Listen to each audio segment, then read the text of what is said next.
தேவனுடைய நாமத்திற்கு மகிமை உண்டாகட்டும். அனைவருக்கும் வணக்கம். வானத்தையும் பூமியையும் சிருஷ்டித்த சர்வ வல்லமை உள்ள தேவனுடைய நாமத்தினாலே மீண்டும் ஒரு விசை உங்கள் அனைவரையும் என்னுடைய யூடியூப் சேனல் மூலமாக சந்திப்பதில் கர்த்தருக்குள் உள்ளபடியே நான் மகிழ்ச்சி அடைகிறேன். பிரியமானவர்களே, நாம் இதுவரைக்கும் பெயர் சொல்லி அழைக்கும் தேவன் என்ற இந்த அருமையான தலைப்பில் 13 பாகங்கள் இறைவனுடைய பெரிதான கிருபையிலே நாம் இதுவரைக்கும் தியானம் செய்து வந்திருக்கிறோம். இன்று அதனுடைய தொடர் போதனையாக பாகம் 14 தியானம் செய்ய வந்திருக்கிறோம். பிரியமானவர்களே, இந்த 13 பாகங்களும் இறைவனுடைய பெரிதான கிருபையிலே மிகவும் அருமையாக அமைந்திருக்கிறது.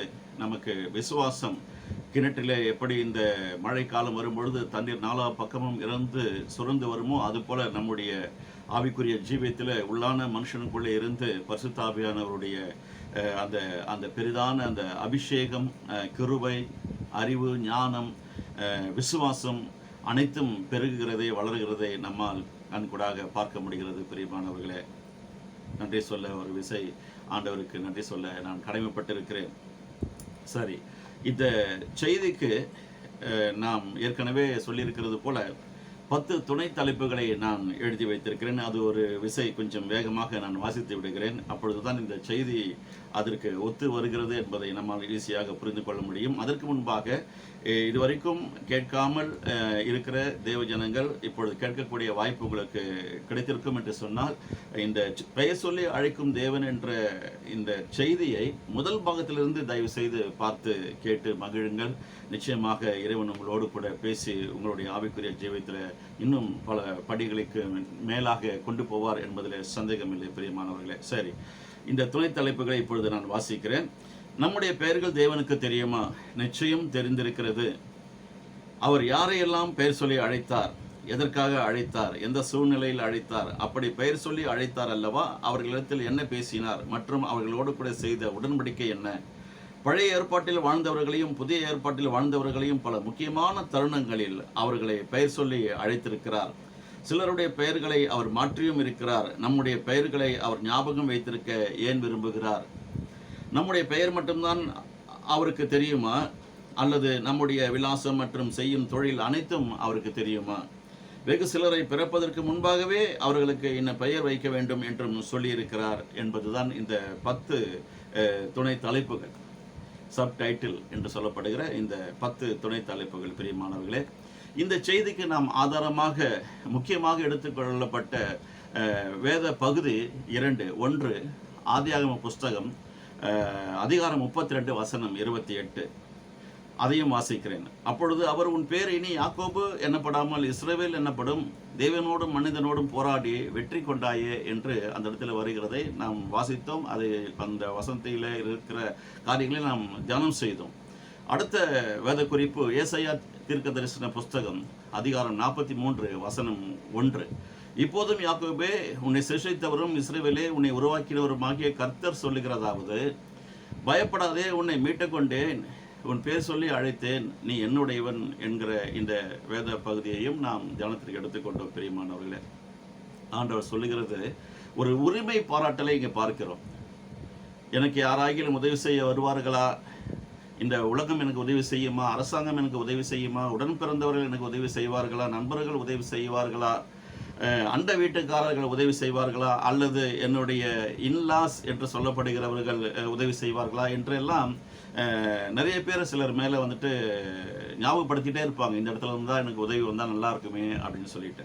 ஆண்டவர் சொல்லுகிறார், பயப்படாதே, நான் உன்னை சிருஷ்டித்தவர், என்னிடத்திலிருந்து தான் உனக்கு எல்லா உதவியும் வந்து கொண்டிருக்கிறது. உன்னை உருவாக்கினவரே நான் தான். உன்னை பெயர் சொல்லி அழைத்திருக்கிறேன். உன்னுடைய பெயரை மாற்றியும் இருக்கிறேன். உன்னை மீட்டு கொண்டும் இருக்கிறேன். ஆகவே நீ என்னுடையவன் என்று உரிமை பாராட்டுகிறார். இந்த என்னுடையவன் என்று சொல்லுகிறவருடைய கரத்திலிருந்து தானுங்க உங்களுக்கும் எனக்கும் தாயின் வயிற்றில் உருவாக்கப்பட்ட அந்த நாள் முதல் கொண்டு இந்த நாள் வரைக்கும் வந்து கொண்டிருக்கிறது என்பதை இந்த வேத புத்தகத்தை வாசிக்க ஆரம்பித்த நாளில் இருந்து நான் தெரிந்து கொள்ளப்பட்ட ஒரு உண்மை சத்தியம் என்று நான் சொல்ல ஆசைப்படுகிறேன். பிரியமானவர்களே, ஆகவே நம்முடைய கண்களையும் நம்முடைய எண்ணங்களையும் இந்த உலகத்தின் மேல் அல்லது உலகத்தில் உள்ளவர்கள் மேல் தயவு செய்து வைக்காமல், அப்படி வைத்திருப்போம் என்று சொன்னால் நம்முடைய எண்ணங்களை மாற்றி இறைவனுக்கு நேராக சங்கீதக்காரன் சொல்கிறது போல, எனக்கு ஒத்தாசை வரும் பருவதங்களுக்கு நேராக என்னுடைய கண்களையும் என்னுடைய கரங்களையும் ஏறெடுக்கிறேன். வானத்தையும் பூமியையும் படைத்த சர்வ வல்லமை உள்ள தேவனிடத்திலிருந்து எனக்கு ஒத்தாசை வரும் என்று ஒரு விசுவாச அறிக்கை, ஒரு விசுவாச நிறைந்த ஒரு பாடலாக, சங்கீதமாக நாம் பார்க்க முடிகிறது. பிரியமானவர்களே, அவர் எப்படி இறைவன் மேல் அந்த நம்பிக்கையையும் விசுவாசத்தையும் வைத்தாரோ அப்படியே அவருடைய வாழ்க்கை முழுவதும் வெற்றி சிறந்த ஒரு மனிதனாக அவர் வலம் வந்ததை நம்மால் இன்றும் நினைக்க முடிகிறது. பிரியமானவர்களே, நான் அடிக்கடி உங்களுக்கு சொல்லுகிறது போல, உற்பத்தியாளருக்கு தான் உற்பத்தி செய்யப்பட்ட அந்த பொருளின் மேல் மிகவும் அக்கறை இருக்கும் என்று நான் சொல்லி வந்து கொண்டே இருக்கிறேன். இந்த உலகத்தில் நிறைய உற்பத்தியாளர்கள் உண்டு. அவர்கள் உற்பத்தி செய்த பொருட்களை நாம் தினந்தோறும் பயன்படுத்தி கொண்டிருக்கிறோம். அதில் எல்லோரும் பயன்படுத்துகிற காரியங்கள் என்று பார்த்தால், மொபைல் ஃபோன் எடுத்துக்கொள்ளலாம், அல்லது நம்முடைய 2 வீலர் அல்லது 3 வீலர் அல்லது 4 வீலர், இப்படி நிறைய வாகனங்களை எடுத்துக்கொள்ளலாம். அதை தயாரிக்கிறவர் தயாரிக்கும் பொழுது அதை எப்படி பயன்படுத்த வேண்டும் என்று அழகாக ஒரு மேனுவல் பிரிண்ட் பண்ணி நம்முடைய விற்பனையாளர் என்ன பண்ணுறாருன்னா, வாங்குகிறவர்களுடைய பயன்படுத்துகிறவர்களுடைய கரத்தில் அதை இலவசமாக கொடுக்கிறார். அதே போல தேவன் நம்முடைய உற்பத்தியாளராக இருக்கிறார். அவர் நம்மை சிருஷ்டித்த சிருஷ்டிகர்த்தர். இப்போதும் யாக்கோபே உன்னை சிருஷ்டித்தவர் என்று அவர் சொல்லுகிறதை பார்க்கிற பொழுது, அவர் மூலமாக தான் நாம் சிருஷ்டிக்கப்பட்ட இந்த பூமியிலே வாழ்ந்து கொண்டிருக்கிறோம். பெரியமானவர்களே, அப்படி என்று சொன்னால் சிருஷ்டிக்கப்பட்டவர் சிருஷ்டிகளாய் இருக்கிற நீங்களும் நானும், சிருஷ்டித்தவர் நம்மை குறித்து என்ன அவர் சிந்தையில் வைத்திருக்கிறார் என்று பார்க்க வேண்டிய ஒரு புத்தகம்தான் பரிசுத்த வேதாகமம். அதை தான் நான் அடிக்கடி மேனுவல் என்று சொல்லுகிறேன். அந்த மேனுவல் என்று சொன்னால் தமிழில் கையேடு அல்லது கைப்பிரதி அல்லது கையடக்கம் உள்ள ஒரு புத்தகம் என்று சொல்லலாம். இப்பொழுது ஸ்மார்ட் ஃபோனில் நிறைய பேர் அதை ஆண்டவருடைய வார்த்தையை வந்துட்டு ஹோலி பைபிள் வந்து அவர்களுக்கு தெரிந்த பாஷையின்படி டவுன்லோட் செய்து புத்தகத்தை கேரி பண்ணி கொண்டு போவதற்கு பதிலாக மொபைல் ஃபோன்லேயே டவுன்லோட் செய்து அதை வாசிக்கிறதெல்லாம் நாம் பார்க்கிறோம். அது காலங்கள் போக போக போக அறிவு பெருக இதெல்லாம் பாருங்கள் எவ்வளோ லகுவாக ஆண்டவர் வந்து நமக்கு மாற்றி கொடுத்திருக்கிறார். இந்த மேனுவல், இந்த கைடு நம்முடைய கரத்தில் தவழும் என்று சொன்னால், தினந்தோறும் தவழும் என்று சொன்னால், அதை காலை தோறும் அதை நாம் வாசிப்போம், தியானிப்போம் என்று சொன்னால், யோசுவாவிடத்தில் இறைவன் சொன்னது போல, இந்த வார்த்தைகளை நீ கவனமாய் வாசித்து தியானம் செய்து இரவும் பகலும் அதன் மேல் நீ தியானமாய் இருக்கும் பொழுது நீ செய்வதெல்லாம் வாய்க்கும் என்று சொன்னார். அப்படி தயாரிப்பாளர் எவ்வளவு அழகாக மனுஷியாகிய நமக்கு எவ்வளவு அழகாக உச்சந்தலை முதல் உள்ளங்கால் வரையில இருக்கிற இந்த எஞ்சான் உடம்புக்கு தலையே பிரதானம் என்று சொல்வார்கள். அந்த தலையை காக்கிறவர் நம்முடைய தலைவனாய் இருக்கிற நம்முடைய தேவன். அந்த இடத்துல ரட்சிப்பு என்னும் தலை சீராவை எனக்கு கொடுத்திரே என்று சங்கீதக்காரன் ஒரு இடத்துல சொல்லுகிறார். அதுபோல ரட்சிப்பு என்னும் தலை சீராவை நமக்கு கொடுத்த நம்முடைய தலைவன், நம்முடைய சிருஷ்டி கர்த்தர் சொல்லுகிறதாவது, நானே உன்னை சிருஷ்டித்தேன், நானே உன்னை மீட்டுக் கொண்டேன், நானே உன்னை பெயர் சொல்லி அழைத்தேன், இதோ என்னுடைய வேத புத்தகம், என்னுடைய மனதில் இருக்கிற அனைத்து காரியங்களையும் உன்னை எப்படியெல்லாம் நான் உருவாக்க வேண்டும் என்று நினைத்தனோ அப்படியெல்லாம் உருவாக்கி இருக்கிறேன். என்னுடைய ஜீவனையே உன்னுடைய நாசியிலே சுவாசமாய் ஊதி இருக்கிறேன். என்னுடைய குமாரன் சிந்தின ரத்தமே உனக்குள்ளே இப்பொழுது செலுத்தப்பட்டிருக்கிறது. மறுபடியும் பிறந்த அனுபவத்தில் நீ இப்பொழுது வாழ்ந்து கொண்டிருக்கிறாய். என்னுடைய சத்தத்தை தினந்தோறும் நீ செவிசாய்த்து கேட்டு அதன்படியே செய்ய நீ கவனமாய் இருப்பாய் என்று சொன்னால், நிச்சயமாகவே எப்படி அந்த மேனுஃபேக்சரர் கொடுக்கிறார் பாருங்க, 15 ஆண்டுகள் என்னுடைய வாகனத்தை நீங்கள் பயன்படுத்தலாம், பழுது ஏற்படாது என்று சொல்லுகிறார். நாம் செய்கிற தவறு நிமித்தம் தான் அந்த விபத்து ஏற்படுகிறது, தவிர மேனுஃபேக்சரருடைய டிஃபெக்டே அது கிடையாதுங்க. இதே போலதான் நம்மை வானத்தையும் பூமியையும் உண்டாக்கின சிருஷ்டிகர்த்தர் நம்மை சிருஷ்டித்திருக்கிறார் பாருங்க, பழுதில்லாமல் சிருஷ்டித்திருக்கிறார். தாயின் வயிற்றிலே 10 மாதம் தாய்க்கே தெரியாது, தகப்பனுக்கே தெரியாது நம்முடைய எலும்புகள் உருவான நாட்கள் எப்பொழுது, நம்முடைய நரம்புகள் உருவான நாட்கள் எப்பொழுது, உள்ளே இருக்கிற அவயங்கள் உருவான நாட்கள் எப்பொழுது, வெளியிலே இருக்கிற அவயங்கள் உருவாக்கப்பட்ட நாட்கள் எப்பொழுது, கண்களை எப்பொழுது சிருஷ்டித்தார், அந்த கண்களுக்குள்ளே பார்வையை எப்பொழுது வைத்தார், கண்ணுக்கு மேலே அடிக்கடி கண்களை மூடி திறக்கிறோமே அந்த இமைகளை எப்பொழுது சிருஷ்டித்தார், செவிகளை எப்பொழுது சிருஷ்டித்தார், தாய் தகப்பனுக்கே தெரியாதுங்க, சிருஷ்டிகர்த்தருக்கு தாங்க தெரியும். நம்ம மேல் வைத்திருக்கிற அக்கறை நிமித்தம் தான் முதல் மனுஷனாகிய ஆதாம் முதல் ஏவாள் முதல் இந்த நாள் வரைக்கும் உங்களோடும் என்னோடும் கூட தொடர்ந்து அவருடைய போதனையை நமக்கு கொடுத்து கொண்டே இருக்கிறார் என்பதை தொடர்ந்து நாம் தியானம் செய்து கொண்டு வருகிறோம் பிரியமானவர்களே. ஆகவே தயவு செய்து எந்த விதமான சூழ்நிலையில் மத்தியில் நீங்களும் நானும் இருந்தாலும் நாம் இந்த இறைவனுடைய வார்த்தையை விட்டு விலகவே கூடாது. எப்படி அவர் சொல்கிறார் பாருங்க, நான் உன்னை விட்டு விலகுவதும் இல்லை, உன்னை கைவிடுவதும் இல்லை. அவர் தீர்மானம் செய்திருக்கிறாரே. அவர் அப்படிப்பட்ட தீர்மானத்தை அவர் ஏன் எடுக்க விரும்புகிறார்? உங்கள் மேல் என் மேல் வைத்திருக்கிற அந்த பாசம், தாயின் பாசம், தகப்பனுடைய பாசம், எல்ஷடாய் என்னும் அந்த தேவனுடைய வாயிலிருந்து வருகிற அந்த உணர்வுபூர்வமான அந்த அன்பின் வார்த்தைகளை நீங்கள் நான் கேட்டு கேட்டு கேட்டு அவர் பக்கம் நாம் சாய்வோம் என்று சொன்னால், முழுமையாக அவர் பக்கம் நாம் சாய்ந்திருப்போம், தைரியமாக ஒரு பக்கம் சாய்ந்திருப்போம், விசுவாசத்தோடு கூட ஒரு பக்கம் சாய்ந்திருப்போம் என்று சொன்னால் நிச்சயமாக வெற்றி உள்ள வாழ்க்கையை நீங்களும் நானும் வாழ்ந்து முடிக்க முடியும் பிரியமானவர்களே. சரி, இப்பொழுது நாம் மோசேயை குறித்து தான் நாம் தியானம் செய்து கொண்டு வருகிறோம். மோசே வாழ்ந்த நாட்கள் 120 ஆண்டுகள் என்று நாம் வேதத்திலே வாசிக்கிறோம் பிரியமானவர்களே. உபாகமம் புஸ்தகம் 34வது அதிகாரம் 1 - 12 வசனங்களை நான் வாசிக்கிறேன்.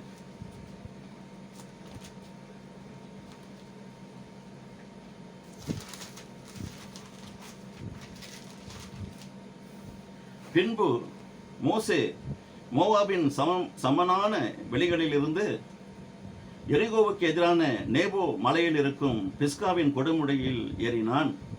அப்பொழுது கர்த்தர் அவனுக்கு தான் மட்டுமுள்ள கீலேயாத் தேசம் அனைத்தையும், நப்தலி தேசம் அனைத்தையும், எப்ராஹிம் மனாசே என்பவர்களின் தேசத்தையும், கடைசி சமுத்திரம் வரைக்கும் உள்ள யூதா தேசம் அனைத்தையும், தென்புறத்தையும் சோவார் வரைக்கும் உள்ள பெருச்ச மரங்களின் பட்டணம் என்னும் ஊர் முதற்கொண்டு எரிகோவின் பள்ளத்தாக்காகிய சமனான பூமியையும் காண்பித்தார். அப்பொழுது கர்த்தர் அவனை நோக்கி, நான் உங்கள் சந்ததிக்கு கொடுப்பேன் என்று ஆபிரகாமுக்கும் ஈசாக்குக்கும் யாக்கோபுக்கும் ஆணையிட்ட தேசம் இதுதான்.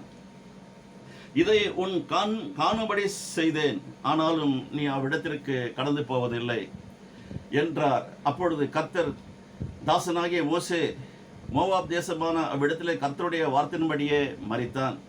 அவர் அவனை மோவாப் தேசத்தில் உள்ள பெத்பேயோருக்கு எதிரான பள்ளத்தாக்கிலே அடக்கம் பண்ணினார். இப்படிப்பட்ட ஒரு கிருபை உங்களுக்கும் எனக்கும் கிடைச்சா அதை விட ஒரு பாக்கியம் வேறு எதுவுமே இருக்காதுங்க. அவர் அவனை மோவாப் தேசத்தில் உள்ள பெத்பேயோருக்கு எதிரான பள்ளத்தாக்கிலே அடக்கம் பண்ணினார். இந்நாள் வரைக்கும் ஒருவனும் அவன் பிரேத குழியை அறியான். மோசே மரிக்கிற போது 120 வயதாயிருந்தான். அவன் கண் இருளடையவும் இல்லை, அவன் பலன் குறையவும் இல்லை. இஸ்ரவேல் புத்திரர் மோவாபின் சமனான வெளிகளில் மோசேக்காக 30 நாள் அழுது கொண்டிருந்தார்கள். மோசேக்காக அழுது துக்கம் கொண்டிருந்த நாட்கள் முடிந்தது. மோசே நூனின் குமாரனாகிய யோசுவாவின் மேல் தன் கைகளை வைத்தபடினால் அவன் ஞானத்தின் ஆவினால் நிறையப்பட்டான். இஸ்ரவேல் புத்திரர் அவனுக்கு கீழ்ப்படிந்து கர்த்தர் மோசேக்கு கட்டளையிட்டபடியே செய்தார்கள். மோசே எகிப்து தேசத்திலே பார்வோனுக்கும் அவனுடைய எல்லா ஊழியக்காரருக்கும் அவனுடைய தேசம் அனைத்திற்கும் செய்யும்படி கர்த்தர் அவனை அனுப்பி செய்வித்த சகல அடையாளங்களையும் அற்புதங்களையும் அவன் இஸ்ரவேலர் எல்லாருக்கும் பிரத்யட்சமாய் செய்த சகல வல்லமையான கிரியைகளையும் மகா பயங்கரமான செய்கைகளையும் பார்த்தால் கர்த்தரை முகமுகமாய் அறிந்த மோசையை போல ஒரு தீர்க்கதரிசியும் இஸ்ரவேலில் அப்புறம் எழுப்பினதில்லை என்று விளங்கும். எவ்வளவு ஒரு அருமையான ஒரு ஊழியக்காரருங்க இவர். 120 ஆண்டுகள். அவர் பிறக்கும் பொழுதே சங்கரிக்கப்படக்கூடிய ஒரு நபராகவே பிறந்தார். ஏனென்றால் எகிப்து தேசத்திலே நம்முடைய பிற்பிதாக்கள் எபிரேயர்கள் பெற்ற 2 வயது நிரம்பிய ஆண் குழந்தைகள், அதற்குள்ளாக 2 வயதுக்கு மேல் உள்ளவர்களை விட்டுவிட்டார்கள். 2 வயதுக்கு உட்பட்டு இருக்கிற கீழ் உள்ள ஆண் பிள்ளைகள் அனைத்தையும் அன்றே கொன்று போடுங்கள் என்று ஒரு பயங்கரமான ஒரு வார்த்தைகளை அவன் ரிலீஸ் பண்ணினான். பார்வோன் மன்னன், அந்த எகிப்து ராஜா. அந்த எகிப்து ராஜா என்று சொல்லப்படுகிற அந்த பார்வோன் வந்துட்டு 2 ஆண்டுகளுக்கு 2 வயது உள்ள ஆண் பிள்ளைகளை கொன்று போடுங்க. அந்த நேரத்தில் தான் நம்முடைய மோசே அவர்கள் பிறக்கிறாருங்க. குழந்தை வந்துட்டு மிகவும் அழகுள்ளதாய் இருந்தது என்று நாம் வேதத்தில் பார்க்க முடிகிறது. தாயும் அவருடைய தமக்கை என்று சொல்லப்படுகிற மிரியமும் சேர்ந்து முடிவெடுத்து ஒரு சிறிய பேழையை உருவாக்கி, தேவன் அவரை பார்த்து கொள்ளட்டும், இந்த குழந்தையை இனி நம்மால் மறைத்து வைக்க முடியாது என்று சொல்லி பிறந்து 3 மாதங்கள் 90 நாட்களிலே அவரை அழகாக ஒரு பேழையில, திக்கு தெரியாத ஒரு காட்டிலே என்று சொல்வார்கள், அதுபோல அந்த நைல் நதியிலே அந்த குட்டி பேழையில மோசஸ் அவர்களை வைத்துவிட்டு, அந்த குழந்தையை வைத்துவிட்டு தாய் பெற்றெடுத்த தாயும் உடன் பிறந்த தமக்கையும் தூரத்திலிருந்து வேடிக்கை பார்த்து கொண்டிருக்கிறார்கள். என்ன நடந்தது? ஆச்சரியமான விதத்தில் எந்த மன்னன், அந்த எகிப்து ராஜா பார்வோ அனைத்து குழந்தைகளையும் சங்கரிக்க வேண்டும் என்று தீர்மானம் போட்டிருந்தானோ அவனை சங்கரிக்க இறைவன் எவ்வளவு அழகாக, இதற்காக தான் ஆண்டவர் சொல்லுகிறார், இப்பொழுதும் யாக்கோபே நீ பயப்படாதே, உன்னை பெயர் சொல்லி அழைத்தேன், உன்னை மீட்டுக் கொண்டேன், நீ என்னுடையவன் என்று சொல்லுகிறார். உரிமை பாராட்டுகிறதுல நம்பர் 1 காடுங்க, நம்பர் 1 தேவன் இவர்தான். ஆகவே நீங்கள் குழந்தையாக இருக்கும் பொழுது வரலாம் சோதனை, அல்லது வளரும் பொழுது வரலாம் சோதனை, அல்லது திருமணம் முடிந்த பிறகு கூட வரலாம் சோதனை, ஊழியத்தில் வரலாம் சோதனை. எந்த நேரத்திலும் எந்த சூழ்நிலையிலும் சோதனைகள் வந்தாலும் நாம் இறைவனுடைய முகத்தை தொடர்ந்து பார்த்து கொண்டே இருக்கிற குடும்பத்திலே நாம் வாழ்ந்து கொண்டிருக்கிறோம் என்று சொன்னால், தினந்தோறும் அவருடைய வார்த்தைக்கு கீழ்ப்படிந்து அவருடைய சத்தத்தை கேட்கிறோம், அவருடைய செய்தியை நாம் வாசிக்கிறோம் என்று சொன்னால், நிச்சயமாக சொல்லுகிறேன், மோசேக்கு உதவி செய்கிற தேவன், மோசையை தப்புவித்தவர், பாதுகாத்தவர், எந்த மன்னன் அழிக்க வேண்டும் என்று கங்கணம் கட்டி கொண்டிருந்தானோ அவனுடைய மகள் மூலமாகவே நம்முடைய மோசஸ் அவர்களை அழைத்து கொண்டு வந்து தன்னுடைய அந்த ராஜ்யத்தில் வளர்க்கப்பட்டார் என்று நாம் பார்க்கிறோம். பெரியமானவர்களே, 40 வயது உருண்டு போகிறது. ராஜ போஜனம், ராஜ வஸ்திரம், ராஜாவுடைய மண்டபத்தில் இருக்கிற அனைத்து ஆசீர்வாதங்களையும் அனுபவித்துக் கொண்டிருந்தவர். சடுதியாக ஒரு சூழ்நிலை மாறுகிறது. இப்படி நம்முடைய சூழ்நிலைகள் எப்பொழுதுமே மாறக்கூடியது தான், ஒரே மாதிரி இருப்பது. 12 மணி நேரம் வெளிச்சம், 12 மணி நேரம் இருள். எது எப்படி இருந்தாலும் விடியல் என்று இருக்கும் பொழுது மறைவு என்று எப்படி வருகிறதோ அதே போல மறைவு என்று இருக்கும் பொழுது விடியல் நிச்சயமாக இருக்கும். பெரியமானவர்களே, என்ன நேரிடுகிறது? எதிர்பாராத ஒரு சூழ்நிலையில மோசஸ் அவர்கள் அரண்மனையை விட்டு வெளியே வரும்பொழுது எபிரேய மனுஷன், அதாவது மோசஸ் அவருடைய சகோதரனுக்கும் அந்த எகிப்து தேசத்தினுடைய மனுஷன் இருவருக்கும் ஒரு சின்ன வாய் தகராறு, சண்டை. அதை பார்த்து கொண்டிருக்கும் பொழுது இவரால் சும்மா இருக்க முடியாமல், என்னுடைய சகோதரனை அடிக்க உதைக்க இந்த எகிப்தியன் யார் என்று சொல்லி இவர் ஓடி போறார் பாருங்க. ஓடி போயிட்டு அந்த எகிப்திய சகோதரனை அடித்தார், அவனை கொலை செய்தார் என்று நாம் பார்க்கிறோம். ஒரு ஒரு ஒரு ஒரு ஒரு சூழ்நிலை நிமித்தம் எதிர்பாராத ஒரு காரியம் நடந்துவிட்டது மோசஸ் அவர்களுடைய வாழ்க்கையில். மறுநாளிலே இன்னொரு சம்பவம் நடக்கிறது.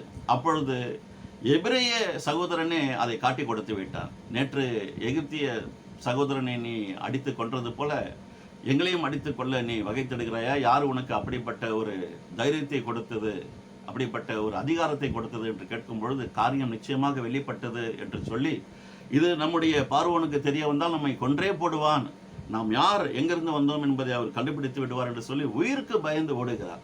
40வது வயதில், 0 ஏஜிலிருந்து 40 வயசு வரைக்கும் ஒரு அருமையான ஒரு வாழ்க்கையை வாழ்ந்து கொண்டிருக்கிறது போல இருக்கிறது வாழ்க்கை. சடுதியாக காரியங்கள் மாறி அந்த 40 வயதிலிருந்து உயிர் பிழைக்க தப்பித்து போனவர் வேற ஒரு தேசத்திற்கே போகிறார். மீதியான் என்னும் தேசத்திற்கு போய் சேர்கிறார். அந்த இடத்துல யாரை சந்தித்தார், யாரை திருமணம் செய்து கொண்டார், எத்தனை குழந்தைகள் அவருக்கு பிறந்தது என்பதையெல்லாம் நாம் கடந்த பாகங்களிலே நாம் தியானம் செய்து வந்தோம். 40 ஆண்டுகள் ராஜ்ய வாழ்க்கை, அடுத்த 40 ஆண்டுகள் 120 ஆண்டுகள் வாழ்ந்ததாக நாம் சரித்திரத்தை இப்போதுதான் வாசித்தோம். 40 ஆண்டுகள் இன்ட்டு 3 என்று பிரித்தால் 120 ஆண்டுகள் வருகிறது. 40 ஆண்டுகள் அரண்மனை வாழ்க்கை, 40 ஆண்டுகள் மெய்ப்பெண்ணுடைய வாழ்க்கை. அவருக்கும் அந்த மெய்ப்பெண் என்று சொல்லுகிற அந்த காரியத்திலும் எவ்வளவேனும் சம்பந்தம் இல்லை. ஆனால் சூழ்நிலை நிமித்தம் தன்னுடைய மாமனாருடைய வீட்டிலே அடைக்கலம் புகுந்து அந்த இடத்துல அந்த மாமனாருடைய அந்த கரவல் ஆடுகளை மேய்க்கக்கூடிய ஒரு மெய்ப்பனாக 40 ஆண்டுகள் இருந்து அந்த குடும்பத்தை அவர் ஆசீர்வதித்தார் என்று நாம் பார்க்கிறோம். பெரியவர்களே, என்ன நடந்தது? திரும்பவும் ஒரு டர்னிங் பாயிண்ட் என்று சொல்லப்படுகிறது போல தேவன் அவருடைய கண்கள் பூமி முழுவதும் உலாவி கொண்டிருக்கிறதுங்க. அவருடைய கண்களுக்கு மறைவானவர் இந்த பூமியிலே ஒருவரும் இல்லைங்க.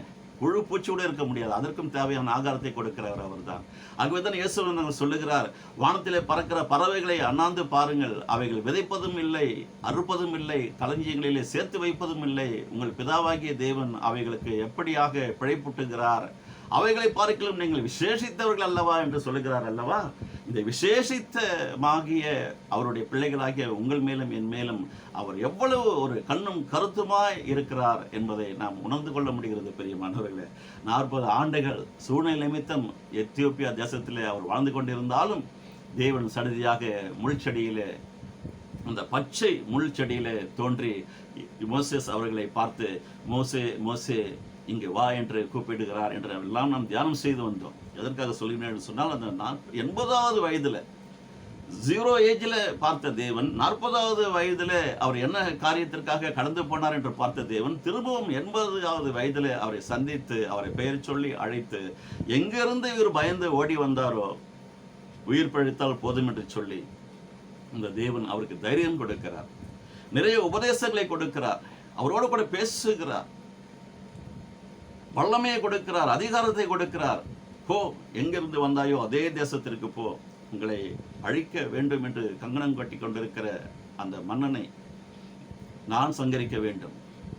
என்னுடைய பிள்ளைகள் படுகிற அவஸ்தைகளை நான் பார்த்து அவர்களுக்காக இறங்கினேன் என்று சொல்லி மோசஸ் அவர்களோடு கூட பேசி அடுத்த 80வது வயதிலிருந்து 120வது வயது வரைக்கும் அவர் ஒரு பெரிய மகா பெரிய ஊழியக்காரனாக, சாதாரண ஊழியக்காரன் இல்லைங்க, அற்புதங்களையும் அதிசயங்களையும் இதுவரைக்கும் யாருமே செய்ய முடியாத அதிசயங்களையும் ஆச்சரியமான காரியங்களையும் அவர் செய்து காண்பித்தார் என்பதை நாம் பார்க்கிறோம். எகிப்து தேசத்தில் இறைவன் இவர் மூலமாக செய்த காரியங்கள் அநேகம் 10 விதமான வாதைகளை எகிப்து தேசத்தில் இறைவன் இறக்கினார் என்று நாம் பார்க்கிறோம். இவர்களையோ பகலிலே மேகஸ்தம்பத்தினாலும் இரவிலே அக்னி ஸ்தம்பத்தினாலும் தேவன் இவர்களை பத்திரமாக பாதுகாத்து எகிப்து தேசத்திலிருந்து வெளியே அழைத்து கொண்டு வந்து இவர்களுடைய ஒரு கீழ்ப்படியாமை நிமித்தம் 11 நாட்களிலே சென்றடைய வேண்டிய அந்த கானான் தேசத்திலே போய் சேர வேண்டியவர்கள் 40 ஆண்டுகள் முரண்பிடித்தது நிமித்தம், முரட்டாட்டம் உள்ள ஜனங்களாக அவர்கள் மாறின நிமித்தம் 40 ஆண்டுகள் அவர்கள் அங்கேயே இருந்தார்கள் என்று பார்க்கிறோம். அப்பொழுதும் இறைவன் அவர்களுக்கு தேவையான அனைத்தையும் கேட்ட மாத்திரத்திலெல்லாம் எப்பொழுதுமே மோசஸ் அவர்களையும் ஆரோன் அவர்களையும் எதிர்த்து நிற்கக்கூடிய மக்களாக இஸ்ரவேல் ஜனங்கள் மாறிப்போனார்கள். பிரியமானவர்களே, எங்களுக்கு அங்கே பிரேத குழி இல்லை என்றா எங்களை இந்த வனாந்திரத்திலே கொண்டு வந்து எங்களை சாகடிக்க பார்க்கிறீர்கள் என்று சொல்லி முறுமுறுத்து கொண்டே இருக்கிறார்கள். சில நேரத்தில் கல்லையே எடுத்துக்கொண்டார்களாம். மோசே அவர்கள் மேலே கல்லை எடுத்தார்கள் என்று பார்க்கிறோம். 17வது அதிகாரம் 4வது வசனத்தில் மோசே கர்த்தரை நோக்கி கூப்பிட்டு, இந்த ஜனங்களுக்கு நான் என்ன செய்வேன், இவர்களின் மேல் கல்லேறிய பார்க்கிறார்களே என்றான். தேவன் தெரிந்து கொண்ட பிள்ளைகளின் மேல், ஊழியக்காரர்கள் மேல் கல்லெறிய இன்றும் இயேசுவானவர் மேலும் கல்லெறிந்தார்கள், கல்லை எடுத்துக்கொண்டார்கள் என்றெல்லாம் நாம் பார்க்கிறோம். எப்பொழுதுமே இந்த அவிசுவாசம் உள்ள ஜனங்கள் இப்படிதான் அவங்களுடைய கேரக்டர் இருக்கும்னு நினைக்கிறேன். என்னுடைய வாழ்க்கையில கூட இது நடந்ததுங்க. அவங்க பெயரெல்லாம் சொல்ல நான் விரும்பல. நாம் நன்மை செய்யும் பொழுது தேவனுக்கு பயந்து அவருடைய வார்த்தையின்படியே நாம் உண்மையாய் வாழ வேண்டும் என்று விரும்பும் பொழுது தேவன் நம் மேல் பலவிதமான ஆசீர்வாதங்களை கொண்டு வந்து வைக்கிறார், குவிக்கிறார். அவிசுவாசமுள்ள ஜனங்கள், முறுமுறுக்கிற ஜனங்கள் அதை பார்த்து அவர்களால் சகிக்க முடியாமல் சில நேரங்களில் வேதனையின் உச்சிக்கே, எரிச்சலின் உச்சிக்கே சென்று எரிமலை வெடிக்கிறது போல அவர்கள் வெடித்து கற்களை எடுத்துக்கொண்டு தேவ ஜனங்கள் மேல் கல்லாகவும் பல தீய சொல்லாலும் அவர்களுக்கு எதிர்த்து நிற்கிறார்கள் என்பதற்கு இது ஒரு ஆதாரம், இது ஒரு உதாரணம். பிரியமானவர்களே, எதற்காக சொல்கிறேன் சொன்னால், தேவன் தெரிந்து கொள்ளப்பட்ட மனுஷனுக்கு விரோதமாக எழுந்து நிற்கக்கூடியவன் யார்? பவுலடிகள் அழகாக ஒரு இடத்துல சொல்கிறார் பாருங்க. தேவன் தெரிந்து கொண்டவனை குற்றப்படுத்துகிறவன் யார்? தேவனே அவனை தெரிந்து கொண்டாரே என்று நாம் பார்க்கிறோம். இப்படிப்பட்ட ஒரு அருமையான ஊழியக்காரரை தேவன் தெரிந்து கொண்டு அபிஷேகித்து எவ்வளவு பெரிய அற்புதங்களை எல்லாம் செய்தார் என்று நாம் பார்க்கிறோம். இஸ்ரவேல் ஜனங்களை யாத்திராகம புஸ்தகத்தில் 16வது அதிகாரத்தில் நாம் பார்க்கும் பொழுது 2வது வசனத்திலும் 11வது வசனத்திலும் 12வது வசனத்திலும் இப்படியாக வருகிறது. மோசேக்கும் ஆரோனுக்கும் விரோதமாக முறுமுறுத்து என்று வருகிறது. 12வது வசனத்தில் இஸ்ரவேல் புத்திரரின் முறுமுறுப்பை கர்த்தர் கேட்டார் என்று வருகிறது. எங்களுக்கு புசிக்க மன்னா மட்டுமே கொடுக்கிறார், எங்களுக்கு இறைச்சி கொடுக்க மாட்டாரா? இந்த தண்ணீர் குடிப்பதற்கு மிகவும் கசப்பாய் இருக்கிறது, இதை எப்படி நாங்கள் குடிப்பது, நாங்கள் கவனமாய் இருக்கிறோமே என்று எல்லா சூழ்நிலையிலுமே இறைவனை அவர்கள் பரீட்சை பார்த்தார்கள் என்று பல இடங்களிலே பார்க்கிறோம். குறைந்தது ஒரு 100 முறையாகிலும் தேவனுடைய பிள்ளைகளுக்கு விரோதமாக அவர்கள் முறுமுறுத்தார்கள், கல்லை கரத்தில் எடுத்தார்கள், அவர்களுக்கு விரோதமாக எழும்பி நின்றார்கள் என்று நாம் பார்க்கிறோம். மோசே நிமித்தம், ஆரோன் நிமித்தம் தேவன் பெரிய காரியங்களை எத்தனையோ நேரத்தில் இறைவன் இவர்களை அழித்து போடுவேன் என்று பல இடங்களிலே சொல்லக்கூடிய விதத்தில் அந்த ஜனங்கள் 40 ஆண்டுகள் இறைவனுக்கு விரோதமாகவும் இறைவனுடைய பிள்ளைகளுக்கு விரோதமாகவும் அவர்கள் முறுமுறுத்தார்கள் என்று நாம் பார்க்கிறோம். பெரியமானவர்களே, ஆகவே இப்படிப்பட்ட முறுமுறுப்பு இந்த காலை வேளையில இறைவனுடைய பிள்ளைகளாகிய நீங்களும் நானும் வைத்திருக்கக்கூடாது. இறைவனுக்கு விரோதமாகவும் இறைவனுடைய பிள்ளைகள் அதாவது ஊழியக்காரர்களுக்கு விரோதமாகவும் அப்படிப்பட்ட எண்ணங்கள் நமக்கு இருக்கக்கூடாது என்பதை இந்த காலை வேளையில் நான் சொல்ல ஆசைப்படுகிறேன் பிரியமானவர்களே. இந்த நேரத்தில் எங்களுடைய குடும்பத்தில் நடந்த ஒரு சில விஷயத்தை உங்களுக்கு நான் சொல்ல வேண்டும் என்று ஆசைப்படுகிறேன். அது சாட்சியாக கூட நீங்கள் அதை கருதலாம். ஒரு 20 ஆண்டுகளுக்கு முன்பாக நானும் என்னுடைய மனைவியும் விசா எடுப்பதற்காக அமெரிக்க தூதரகத்திற்கு சென்றிருந்தோம். அப்பொழுது அமெரிக்க தேசத்தில் 50 மாகாணங்கள் உண்டு, மாநிலங்கள் உண்டு. அதில் ஒரு மாநிலத்தினுடைய பெயர் வந்துட்டு ஜார்ஜியா என்று சொல்லுவார்கள். அந்த ஜார்ஜியா மாநிலத்தில் கிரிப்டோ டாலர் என்று சொல்லப்படுகிற ஒரு அருமையான தேவ மனுஷன் தன்னுடைய சபையை நடத்தி கொண்டிருக்கிறார். அடிக்கடி அவர் செமினார் நடத்துவார், இன்டர்நேஷனல் பாஸ்டர்ஸ் செமினார் என்று சொல்லுவார்கள். அந்த செமினார்களிலே கலந்து கொள்ள வேண்டும் என்று சொல்லி நானும் என்னுடைய மனைவியும் விரும்பி அவரிடத்துல நாங்கள் இமெயில் மூலமாக ஒரு இன்விடேஷன் லெட்டர் கேட்டிருந்தோம். அவரும் ஃபெய்த்ஃபுல்லாக அதை கன்சிடர் பண்ணி எங்களுக்கு இன்விடேஷன் அனுப்பியிருந்தார். அந்த இன்விடேஷன் பார்ப்பது ரொம்ப அழகாக இருக்கும். அதை வைத்துக்கொண்டு நாங்கள் அப்ளை பண்ணினோம். ஆனால் சென்னை அமெரிக்கன் எம்பசி ரிஜெக்ட் பண்ணிடுச்சு விசா. மிகவும் ஒரு மன வருத்தத்தோடு கூட நாங்கள் திரும்பி வந்து விட்டோம்.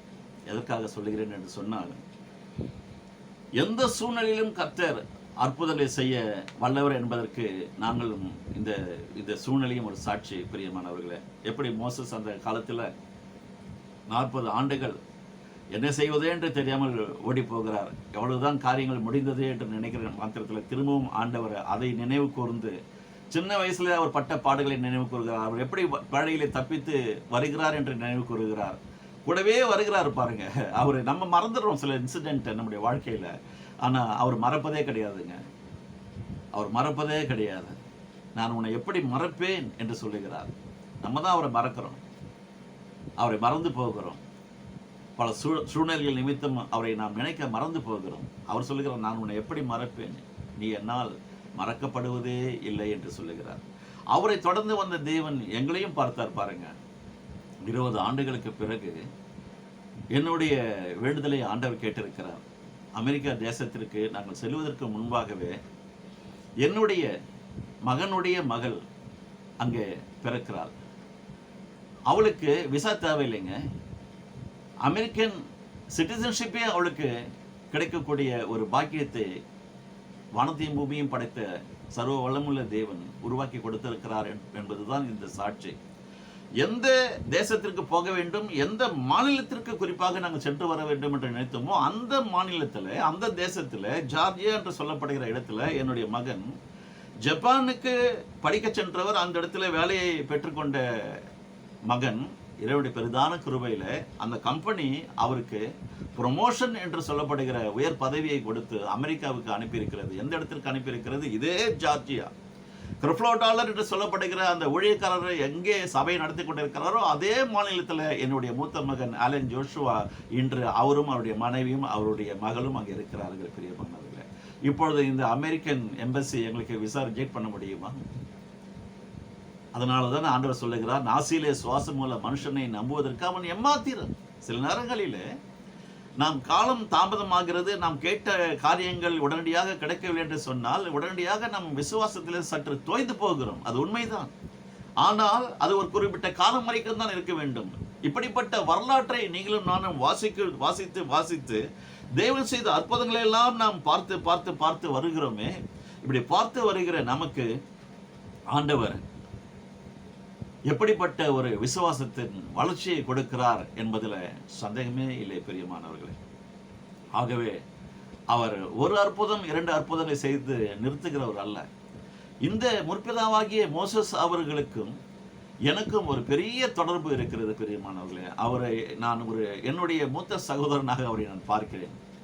அவருக்கு நான் இளைய சகோதரனாக என்னை நான் பார்க்கிறேன். அவருடைய வாழ்க்கையில ஆரம்ப நாட்களிலே எப்படிப்பட்ட ஒரு கஷ்டத்தை எல்லாம் அனுபவித்தாரோ, வாழ்க்கையே இல்லை, ஏனென்றால் எல்லோரும் மதிக்கிறார்கள், அப்படிப்பட்ட சூழ்நிலை அவருக்கு இருந்தது. அதே போல என்னுடைய குடும்பத்தில் 7 பேரோடு கூட பிறந்த நானும் என்னுடைய குடும்பமும் அப்படிப்பட்ட ஒரு ஆதரவோடு கூட நிராகதியாக, தகப்பனும் இல்லாமல், தாய் எந்த விதமான பின்னணியின் பின்புலமும் இல்லாமல், எல்லா உறவுகளும் தூரத்தில் இருந்து வேடிக்கை பார்க்கக்கூடிய சூழ்நிலையில நாங்கள் வளர்ந்து வந்தோம். பசி, பட்டினி, பஞ்சம், கிழிந்த துணி தான் உடையை. ஸ்கூலுக்கு போயிட்டு வருவதற்கு காலில் செப்பல் கூட இருக்காது, நடந்தே போக வேண்டும். கவர்மெண்ட் ஸ்கூலில் தான் நாங்கள் படித்தோம். அந்த நாட்களிலே தேவன் எங்களை கண்டவர். சரியாக 26வது வயதில் எப்படி மோசையை அந்த முள்செடியில இருந்து மோசே மோசே என்று பெயர் சொல்லி அழைத்தாரோ, அது போல ரட்சிக்கப்படாத என்னை ஆண்டவர் ரட்சிக்க வைத்தார், பெயர் சொல்லி அழைத்தார், கிருபையை கொடுத்தார். அந்த மோசஸை எப்படி உயர தூக்கி கொண்டு வந்து நிறுத்தினாரோ, பயந்து போகிறார், எனக்கு வாழ்க்கையே இல்லையே என்பது போல பயந்து போகிறார். இன்னொரு திருப்பு முனையாக மீதியான் தேசத்து ஆசாரியன் என்று சொல்லப்படுகிற அந்த எத்ரோ அவர்களை காணும்படியாகவும், அவர்களுடைய குடும்பத்தில் பிறந்த 7 பெண் பிள்ளைகளிலே முதலாவது பெண்ணை திருமணம் செய்து கொண்டாரே, அதே போல என்னுடைய குடும்பத்திலே நான் திருமணம் செய்து கொள்வதற்கு முன்பாகவே ரட்சிக்கப்பட்டு வானவில் தேவாலயத்தில் உறுப்பினராக இருந்தேன். 2 ஆண்டுகளுக்கு பிறகு அதே தேவாலயத்தில் அங்கத்தினராக இருந்த ஒரு குடும்பத்தில் நான் 3 பெண் பிள்ளைகளை பெற்றெடுத்த ஜார்ஜ் மேரி என்ற அவர்களுடைய 3 பெண் பிள்ளைகளை முதலாவது பிறந்த பெண் பிள்ளையை இந்த மோசஸும் திருமணம் செய்து கொண்டிருக்கிறேன். காலங்கள் எப்படி 40x3 பிரித்தனோ, அதே போல என்னுடைய வாழ்க்கை ரட்சிக்கப்படுவதற்கு முன்பாக 26 ஆண்டுகள் எப்படி இருந்தது, அடுத்த 26 ஆண்டுகள் எப்படி இருந்தது, இன்னும் கடைசி காலத்தில் இப்பொழுது மிகவும் ஆல்வேஸ் ஐ ஆம் saying like this, I feel like a light luggage and more comfortable. இப்படி ஒரு அமைதியான நீரூற்றாண்டையிலே நம்மை வழிநடத்துகிற ஒரு மெய்ப்பனை நாம் கண்டுபிடித்திருக்கிறோமே, அல்லது அவர் நம்மை கண்டுபிடித்திருக்கிறார் என்று நினைத்து பார்க்கும் பொழுது எவ்வளோ ஒரு சந்தோஷமாக மகிழ்ச்சியாக இருக்கிறது. பிரியமானவர்களே, இந்த காலை வேளையிலே தேவனுடைய வார்த்தையை போதிக்க வந்திருக்கிற எனக்கு எந்த விதமான ஒரு பிக்கலும் பிடுங்களும் இல்லாமல், எந்த விதமான கடனும் இல்லாமல், வட்டி செலுத்த வேண்டிய சூழ்நிலை இல்லாமல், எந்த விதமான வியாதியும் இல்லாமல், அதனுடைய அறிகுறிகளும் இல்லாமல், மருந்து மாத்திரை உபயோகிக்காமல், எந்த விதமான மருத்துவமனையை சார்ந்திருக்காமல், எவ்வளவோ எந்த ரூபாயும் செலவு செய்யாமல் தெய்வீக சுகத்தோடு வாழ முடிகிறது, தெய்வீக பாதுகாப்போடு கூட வாழ முடிகிறது, தெய்வீக சமாதானத்தோடு கூட வாழ முடிகிறது என்று எண்ணி பார்க்கும் பொழுது இதற்கெல்லாம் அடிப்படை என்ன தெரியுங்களா? வேறு நல்லா இருந்தால் மரம் நல்லா இருக்கும், மரம் நல்லா இருந்தால் கிளைகள் நல்லா இருக்கும், கிளைகள் நல்லா இருந்தால் அதில் பழங்கள் கூட்டம் கூட்டமாக கொத்து கொத்தாக பறிக்க முடியும். பிரியமானவர்களே, ஆகவே வேறு என்று சொல்லப்படுகிறது எது என்று பார்க்கும் பொழுது தேவனுடைய வார்த்தைகள், அவருடைய வாக்குத்தத்தங்களும். இது வேரூன்றி இருக்கும் நம்முடைய வாழ்க்கையிலே என்று சொன்னால் நிச்சயமாக அந்த வேரில் ஏற்பட்டிருக்கிற அந்த ஜீவன், அந்த உயிரோட்டம் மேலே எழும்பி வந்து மரங்கள் ஊடாக கிளைகள் ஊடாக மிகுந்த கனிகளை கொடுக்கும்படியாக இறைவன் கிரியைகளை நடைபெற்பார். நானே மெய்யான திராட்சை செடி, நீங்கள் கொடிகளாய் இருக்கிறீர்கள், கொடிகளாகிய நீங்கள் செடியாகிய என்னில் நிலைத்திருப்பீர்கள் என்று சொன்னால் நீங்கள் மிகுந்த கனிகளை கொடுப்பீர்கள் என்று நம்முடைய ஆண்டவன் சும்மா சொல்லவில்லைங்க, உயிருள்ள வார்த்தையை நமக்கு கொடுத்திருக்கிறார். அவர்தான் நமக்கு ஜீவன் மற்றும் ஜீவ அப்பம் நானே என்று அவர் சொல்லியிருக்கிறார். இவர்கள் சாப்பிட்ட அந்த சாப்பாடெல்லாம் அந்த மன்னாவையே, வானத்திலிருந்து இறங்கி வந்த மன்னாவையே அவர்கள் சாப்பிட்டாலும் முறுமுறுத்து கொண்டிருந்தார்கள் என்று பார்க்கிறோம். அந்த மாறாவின் தண்ணீர் கசப்பாக இருந்தது, அந்த இடத்துல முறுமுறுக்கிறார்கள். எப்பொழுதுமே முறுமுறுப்பு, ஒன்று புரியவில்லை. இறைவனுடைய ஜனங்கள் அற்புதங்களையும் அதிசயங்களையும் தினந்தோறும் பெற்றுக்கொண்டு வாழ்கிறார்கள். நல்லா சமர்த்தா இருக்கிறாங்க, நல்லா சாப்பிடுறாங்க, திருப்தியா இருக்கிறாங்க.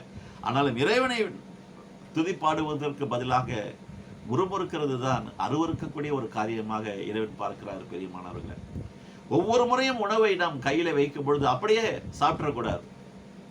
அப்பத்தையும் தண்ணீரையும் ஆசீர்வதித்து வியாதியை உன்னிலிருந்து விலக்குவேன், அப்பத்தையும் தண்ணீரையும் ஆசீர்வதித்து வியாதியை உன்னிலிருந்து விலக்குவேன் என்று சொன்ன வார்த்தையை சொல்லிதான் நாம் அதை உட்கொள்ள வேண்டிய. பெரியமானவர்களே, அப்பொழுதுதான் தேவனை நம்ம கனப்படுத்துவதற்கு சமம், அவரை நினைப்பதற்கு சமம். ஆகவே வெளியில போகும் பொழுதும் வரும் பொழுதும் இறைவன் நமக்குடைய பிரயாணத்தை குறித்து என்ன சொல்லியிருக்கிறார்? படுக்கைக்கு செல்லும் பொழுது உன்னுடைய நித்திரை இன்பமாய் இருக்கும் என்று சொல்லியிருக்கிறாரு. எப்படிப்பட்ட வார்த்தைகளையும் எப்படிப்பட்ட வாக்குத்தத்தங்களையும் நமக்கு தேவன் கொடுத்திருக்கிறார் என்பதை நினைத்து நினைத்து நினைத்து நாம் பார்த்து பார்த்து பார்த்துதான் நிச்சயமாக நாம் உயர முடியும், வளர முடியும். அப்படி இருக்கும் பொழுது மோசஸ் அவர்களை கொண்டு பெரிய அற்புதங்களையும் அதிசயங்களையும் அவருடைய வாழ்க்கையிலே 0 ஏஜில் ஆரம்பித்த தேவன் அற்புதத்தை செய்தார். அவருடைய வாழ்க்கையில் 120வது வயதில் அவர் கண்களை மூடும் பொழுது மனிதர்கள் அவரை அடக்கம் பண்ணவில்லைங்க. இறைவனே அவர்களை கொண்டு போய் அடக்கம் செய்தார் என்று நாம் பார்க்கிறோம். அவர் மூலமாக செய்த அற்புதங்களும் அதிசயங்களும் மீண்டும் ஒரு விசை அந்த உபாகம புஸ்தகம் 34வது அதிகாரத்தினுடைய கடைசி அந்த 12 வசனங்கள் தான் இருக்கிறது. வீட்டிலே வாசித்து மகிழுங்கள், விசுவாசம் வளரும் பெருகும். அந்த மோசையை வைத்து ஆண்டவர் செய்த அந்த அதிசயங்கள் அற்புதங்களைப் போல தேவன் நம்முடைய வாழ்க்கையிலும் செய்வார் என்பதில் எவ்வளவு வேணும் சந்தேகமில்லை பெரியமானவர்களே. ஆகவே காலதாமதம் ஆகலாம். 20 ஆண்டுகளுக்கு பிறகு எங்களுக்கு அந்த விசா இன்று கிடைக்க ஆயத்தமாக இருக்கிறது பெரியமானவர்களே. யார் இப்பொழுது ரிஜெக்ட் பண்ணுவா? பண்ண மாட்டார். எந்த அதிகாரி உங்களுக்கு விசா கிடையாது நீங்கள் போகலாம் என்று சொன்னார்களோ அவர்களே இப்பொழுது கூப்பிட்டு கொடுக்க வேண்டும். அப்படிப்பட்ட சூழ்நிலையை இறைவன் கொடுத்திருக்கிறார். இதற்கெல்லாம் காரணம் என்னவென்று பார்த்தால் விசுவாசம், விசுவாசம், விசுவாசம். நீ விசுவாசிக்கிறபடியே உனக்கு ஆக கடவுது என்று சொல்லுகிறார். நீ விசுவாசித்தால் தேவனுடைய மகிமையை காண்பாய் என்று சொல்லுகிறார். நீ விசுவாசிக்கும் பொழுது இன்று காண்கிற எகிப்தியனை அல்லது எந்த சோதனையையும் இனி நீ காண மாட்டாய் அல்லது மேற்கொள்ளுவாய் என்று இறைவன் சொல்லுகிறார். பெரியமானவர்களே, இந்த மோசஸுடைய வாழ்க்கை வரலாற்றை இத்தோடு கூட இந்த 14வது பாகத்தோடு கூட முடித்துக் கொள்ளலாம் என்று நான் விரும்புகிறேன்.